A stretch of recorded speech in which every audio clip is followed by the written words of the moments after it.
My name is Yari Osorio, and I'm running for Vice President of the Party for Socialism and Liberation. And why are you running for office? I'm running for office. My party is running in the presidential elections to basically a couple of reasons. To raise issues that aren't being raised in the election campaign. And secondly, to talk about socialism, to talk about the alternatives to capitalism. And thirdly, to talk about democracy in this country.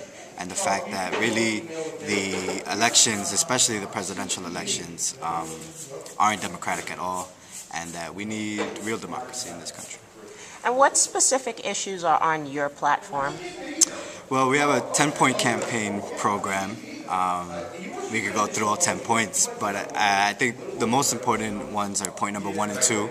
Point number 1 makes a job a constitutional right, and point number 2 makes housing, healthcare, and education constitutional rights. And why do you think it's important for more people to consider third parties, especially people of color? It's important for all people to consider third parties, and definitely especially people of color. I mean, people of color around the world form the bottom strata of the 99%, you could call, or of the working class. And Democrats and Republicans, they're not talking about issues that affect the undocumented, issues that affect people behind bars, issues that affect the third world, the so-called third world. And third parties, we need more parties. We need more than 3, we need more than 4, we need as many as we can get. And you've been involved in the Occupy Wall Street movement. You had been arrested on the Brooklyn Bridge back in November. Do you think Occupy will become a force in this year's election? I think it's already become a force in the election. I read an article, Republican candidates were told not to use the word capitalism anymore, to use the word free market. The whole concept of the 99% and the 1% has been in the presidential election so far. And the topic of inequality in general, why is it that 400 Americans have the same amount of wealth as the bottom 150 million Americans? Is a question that needs to be answered, and I think until that question is really answered, until we really get a solution to social inequality and economic inequality, Occupy Wall Street would definitely be a force.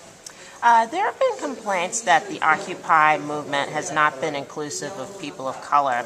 Have there been any movements to change this perception? Yeah, I mean, I think people of color, if you look at, for instance, where I'm from, New York City, they did a poll in the first couple of weeks of Occupy Wall Street, and it was something like 2/3 of the people of New York City supported Occupy Wall Street. And I'm sure if those polled, if we only took the section of working people of New York City, that the percentage would be much higher. And New York City is a community that's more than 50% black and brown.